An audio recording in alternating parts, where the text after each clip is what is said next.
Hi, thank you very much for agreeing to be interviewed this morning. And I'd firstly like to thank you very much for your contribution to the workshop in Bristol.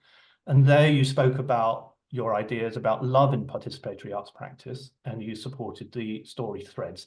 Certainly, from my point of view, I thought the day was excellent and I really, really enjoyed it. But I thought it'd be because I was really interested in your ideas about love in participatory arts practice. I thought it'd be great to sort of interview you. Could you firstly perhaps say a little bit about yourself and your background, your role, and how you've come into the work that you're doing at the moment? Absolutely. So I'm currently working for Alive Activities, who are an older people's charity based in Bristol. And I'm the partnerships and program manager there.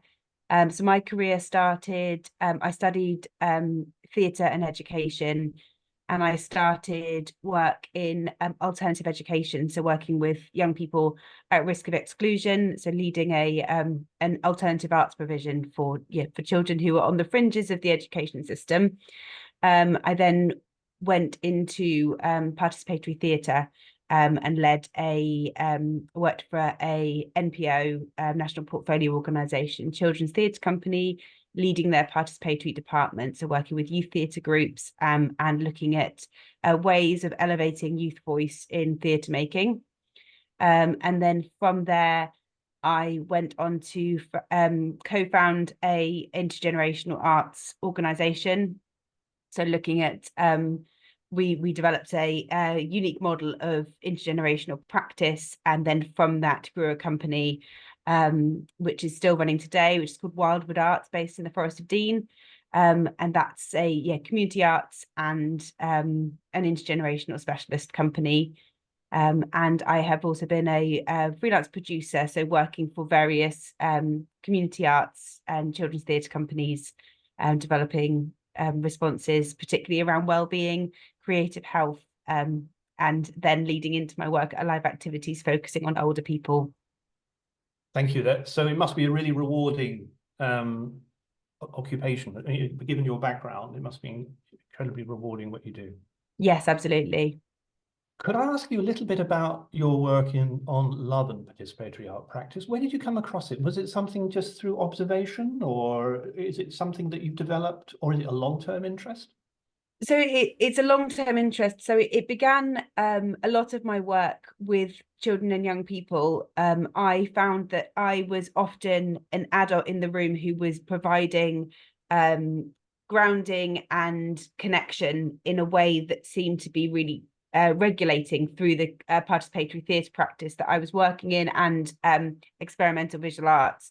And I noticed that the bonds that were being built felt like there was a nature of love that was growing within them, and I was interested in that. And then when I became a parent, I got very interested in reading about attachment theory, and I was looking at attachment theory in how I raise my children and gentle parenting, and I thought about, I wonder how this can translate into a wider practice, and how for some children they don't have those parental bonds where they are gentle and they are consistent and connective. And I wondered what the role of a practitioner or an adult in somebody's life could be in that way. So in 2021, I applied for a Developing Your Creative Practice grant from the Arts Council to look at love in participatory arts practice for children and young people. So particularly in a post-pandemic world where children and young people had been separated from a wider village and a wider network of adults who could influence their lives, I wanted to understand more about how, through sessional creative work, how love could be embedded into that, and how we could understand and reflect back how individuals want to feel, accept, and receive love. And also, I was really interested in how this then translated into other worlds, in education and care, because love can be quite taboo in those environments, and we can find it quite difficult to talk about love. But I feel like love is the right word for a lot of the way in which I've interacted with arts and delivered those sessions. There has been love at the core of that, and I felt it and acknowledged it. So I was interested in experimenting with it. So I spent 18 months funded by the Arts Council, looking at this work and how it sits and what the potential is of it? I think personally, I think it's got an enormous potential. It's something that I hadn't really come across that much. I've done a couple of searches since the workshop, and there's very little about. There was a little by, I think there was a blog by Francois Matarasso, and a couple of other things, but really very little. And you're right, I think people do struggle to talk about love, but I think the way you laid out the different forms of love from sort of Greek philosophy in your presentation was, really interesting. And I think today people talk about love, maybe they don't really understand the sort of thinking that's gone on in the past about it, perhaps. Yes, there's definitely been kind of a real ownership of romantic love, and then kind of by proxy, sex and relationships and kind of sexual engagement, I think, has become so synonymous with love and how we see it societally that we feel uncomfortable being near that when we're in any sort of realm outside of romantic connection. But I think that love is inherent in so much more, and there is so much more potential to love people and things and animals in a way that kind of nourishes communities. Thank you. No, I completely agree. I was taken with the links between the way you describe love and relational care. So if I think about that a little bit, you described love as care, knowledge, assuming and giving responsibility, commitment, responsibility, and respect. And if we think about care from an ethic of care perspective, which is in the literature, we think about attentiveness, responsibility, competence, responsiveness, and trust. So those elements are very much there. So how would perhaps you'd see those characteristics coming out in a piece of participatory arts practice, say, I don't know, theatre or whatever you might choose? How is it actually seen? How would we see it? How would we observe that, given your experience in the field?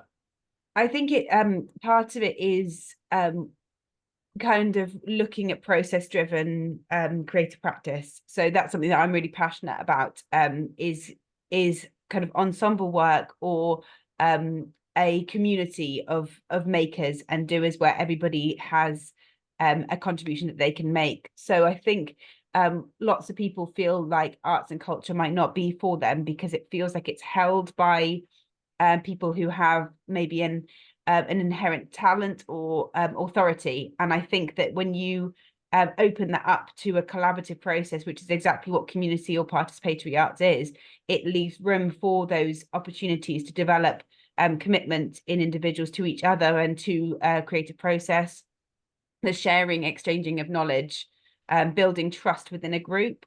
That could be in a visual arts context, that could be working towards a unified piece of structure or painting, or it could be in a theatre piece. There is a really quite long-term engagement that you spend developing ideas, working on script, working on movement, and touching other people's bodies, kind of interacting with them in a way that builds those relationships, those trust, and shows that commitment to each other, that dedication to a process. So I think that most art forms have real space for all of these things to grow within them, but it is almost always dependent on how process driven this is rather than product driven. I think when we focus too heavily on product, sometimes that's where you can see kind of abuses of power in, say, a rehearsal room or in a process where people feel that they haven't got a voice, or they maybe feel like they haven't there isn't space for them in the arts, and that's where people can find it elitist and can find it exclusive. Yeah, no, I agree completely. I'm thinking back to a previous project that I was involved in called Dementia and Imagination. And as part of that, we worked with two artists in a care home just south of Sunderland. And we created a poem, which was then turned into a short film. And the participants actually created the words and contexts, and then the artist created the film on top of that. And that was incredibly successful. And looking at the groups working together collectively, it was very evident that love was there, relationality was there, and it was extremely evident. There was one older lady who wasn't able to speak anymore because of the progression of her dementia, but she could still communicate by hugging people, and she hugged and she held hands and she sang. She could still sing songs. Mm. So you could see all these characteristics coming out. And at the time, I think I struggled with a way of describing that. And I think in reality, if perhaps this had been in my mind at the time, which obviously it wasn't, that might have been a nicer and more appropriate and a better way of perhaps thinking that through. Yeah, I think there's a real difference in when love is present and love is absent in that process, especially when you're working with people's stories, because they're so part of us, and they are so you have to have a certain level of trust to be vulnerable in a room, to put forward your story, which may be quite challenging, it might be quite exposing. And some processes where a lead artist doesn't have love in the way that they handle that, or care, that can be really, really damaging, and it can be really exposing to an individual to see their story taken from them. It has to be something that is held. There has to be power that is distributed. It can't be a process where one artist or one person holds the power and the other people are kind of part of their kind of a lesser part of their process. And I agree completely. It was the skills that the artists actually brought to bear were quite remarkable to see. And I was thinking at the time, could I have done that as they did? And I think the answer was no. It was almost like an intuitive understanding of the room and where to be and how to situate yourself within that context. And what we also did on that project was to employ some sort of project artists. And that was generally good, but it wasn't always good. Sometimes the people in the care homes were the subject of the research, the subject of the art, rather than being part of it. And it wasn't collaborative in that way. And that I think we all found was quite problematic. That didn't really work. Absolutely. Yes. And you do see that happen. I have seen that happen through my career, where stories have been taken, or and it's exactly that, it's taking something that isn't yours. There has to be a level of consent, as there does in any relationship. There has to be consent. It has to be giving and receiving. Otherwise it becomes one-sided and it becomes exploitative.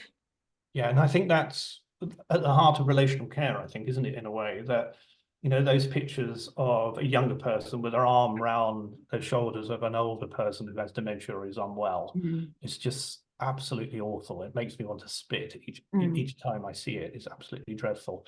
We need much more of a balance there.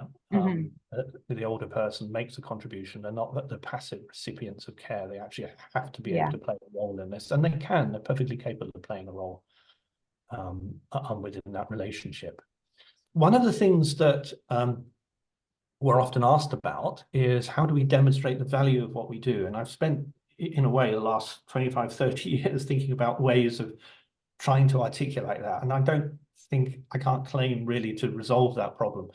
But one of the things that, say, a funder might ask is, say, okay, so you can demonstrate all these wonderful benefits to an older person, but why the arts? Why co-creative arts? What's special? What's different? What does that provide that perhaps, I don't know, a gardening club or people playing bridge together?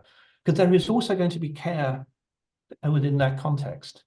I would consider I go on a Wednesday night, I go climbing, and it's great. I go bouldering, and it's fantastic. But the people I go with are much younger than I am. And I can't do what they're, because I'm too old. I can't do what they can do. But there's a lot of care shown. It's not a competitive environment. We go along and enjoy ourselves. And I have a really good time, but there is care there. There's a lot of care there. They make sure I'm able to do it. So how do we articulate to perhaps a funder or a government agency the value of co-creative arts within relationality, and perhaps within love as well? I think it's personally, I think all of those things have enormous merits, and I don't think that arts and culture is better than others. And I think that's where articulating that arts and culture can be part of a bigger picture, and also that there needs to be a level of individuality, just like there does at all stages of life, that not everybody is able to or wants to participate in sport, even though sport has fantastic benefits for our physical health, for teamwork, for bonding, and all of those things. And there can be there can be love, there can be care, and there can be bonds built in that, but it's not necessarily appropriate for everybody. And I think that any meaningful activity that gives us a position to feel connected, to feel like we have a unified goal, to feel that we are engaged and that we want to see something develop has enormous merit. And there is creativity in all those things. There's creativity in gardening, there's creativity in sport. Like sport is an amazing piece of choreography. It's dance, it's movement, it's creative. Perhaps not with me, but for arts and culture, for art specifically and participatory arts, I think it's providing an opportunity for people for self-expression. And while we can self-express in sports, in the way that we work with, say, our gardens, our horticulture, there is, and in a lot of those things, there is a much more binary process that we have to follow to get the outcome that we need. There are rules, there are things that will tangibly work or not work. If you plant it this way, it might not work. If you plant it this way, it might work. And with sport, there are kind of recognized ways of doing things that have to be followed. And I think the joy of participatory arts is that there isn't a right or wrong answer, and that you can have a, say, 6-7 week process and come out with something that is completely unique and completely different to anything else, or nothing at all. And it doesn't have to have an outcome. There is no winning or losing. There is just whatever happens, happens. And the freedom of that is really unique. And I don't think there's many times in our life, many opportunities in our life where we can completely play. It's playfulness, I think. And as adults, we don't have a lot of opportunity to play. Yeah, no, there was a paper in, I think, in the journal Gerontology. It's on play and participatory arts practice. I'll send you a copy if you're interested. Oh, I'd love to, yeah. That'd be really good. It's the only paper I've really seen like that that's worked in that area. I mean, one of the things that I noticed again from Dimensional Imagination, I was trying to articulate in my own mind about how people were actually benefiting from what was going on. And there are a number of different areas that I could look at, but one of the ones that particularly struck me was the fact that, particularly with, I mentioned this poem that the participants created, and it was really like a life narrative. They spoke about going swimming with their children, before the war. We're talking a long time ago here. And they were providing a life narrative of their lives, running all the way through to the present day. And if you look at the literature, which I didn't know, to be honest, before I'd actually explored, before I was on this project, was that be able to narrate your life is an extremely important part of a person's sense of well-being. In a sense, it grounds you, and it was owned by the participants in a way that didn't exclude the artists and myself as a researcher, but it was obviously independent of it. For example, they were speaking about people they described as Haggie's angels. Now, I didn't know who or what on earth, animal, vegetable, mineral, what a Haggie's angels was, but it turned out it was a wire manufacturing company based in Gateshead that employed women. And it was one of the few places on industrial Tyneside that women could work and contribute to their families and do all the sort of things that people take for granted now. And the women who worked there were known as Haggie's angels. And I didn't know what they were talking about until I worked out afterwards. I did a bit of a search and I found out what it meant. So, we were learning from them as much as they were learning from anybody else. It was very much this sort of, they owned that, and it was their story, their narrative, their lives. So from that point of view, I think I could probably make a claim for art that it was doing something in that way that perhaps other things perhaps couldn't. Yeah.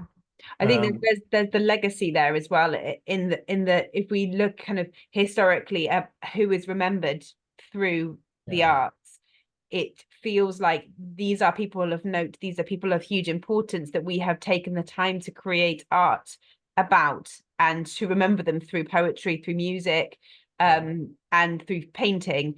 And there is huge power in working with people who maybe feel that they are too ordinary to be committed to remembrance in art. To see your life reflected in poetry, in song, in theatre is so powerful, and it's such a platform to share, and there's beauty and there's joy and there's there's huge pride in knowing that something about your life is worthy of being in art. It is. I'm sure you're absolutely right. Absolutely right. If you don't see yourself reflected, then obviously you're going to feel that you're of lesser value. And certainly these women who worked in this factory, which I think closed in the 1950s. So, these are people who, the memory of that was largely lost, really, I suspect, until because I've used that example in loads of talks, and nobody knows what a Haggis Angel is, or was, or who they were. Nobody knows at all. So to be able to say, to actually have a memory of these people and their sort of really quite hard lives was something that was really quite useful.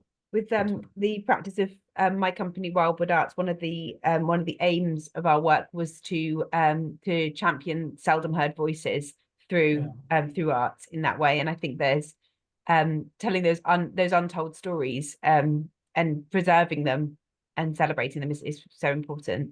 Yeah, no, I think you're absolutely right. Now, is there a way, do you think, my last question, if that's okay, is there a way of thinking about the Chinese and South Asian communities who spoke at the Bristol workshop in terms of their needs? Because they were very explicit about their needs, but they're very clear about the challenges which actually face them.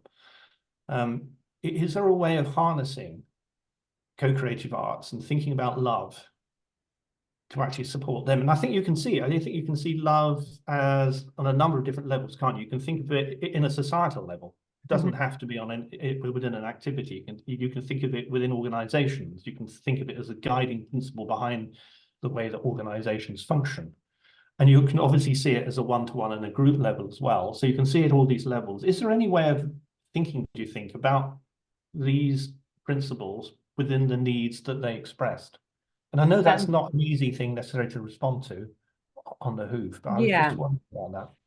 What I did notice in both of those talks and running through both of those organizations is that love, as I see it, was really, really present in what they were advocating for, which was the type of care that was seen not traditionally in family units, and the desire to see that more widespread in the care sector, and a real feeling of a lack of trust, really, I think, of care settings and how care could be delivered to the same standards and the same quality of when love is present. And those groups bringing in community members who have shared experience or shared heritage, there being love and respect through that, so understanding and sharing that knowledge, preserving that knowledge, and a kind of a shared understanding of what is important to those individuals. And I think that there could be a lot of learning from those groups into how to apply that into care. And in terms of kind of participatory arts, I think using participatory arts to understand more about what love means to those individuals, because maybe what they describe as care in those ways of looking after family members who require kind of higher levels of caregiving, maybe love isn't the word that is used there, but the principles of love underpin what that is, what's happening there. So I think that there's definitely knowledge exchange that could happen from family carers and care workers and artists, for sure. No, I agree completely. And we have to find some way of moving forward, I think, on that front, don't we?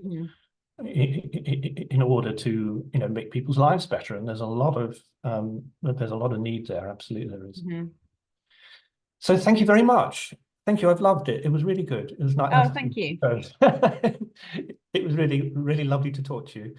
And thank you so much. I'm going to post these videos. I'm going to do a number of these videos, and they'll go on the website when it's produced, which will be fairly soon. Brilliant. So Thanks so much. I'll stop the recording there. Okay.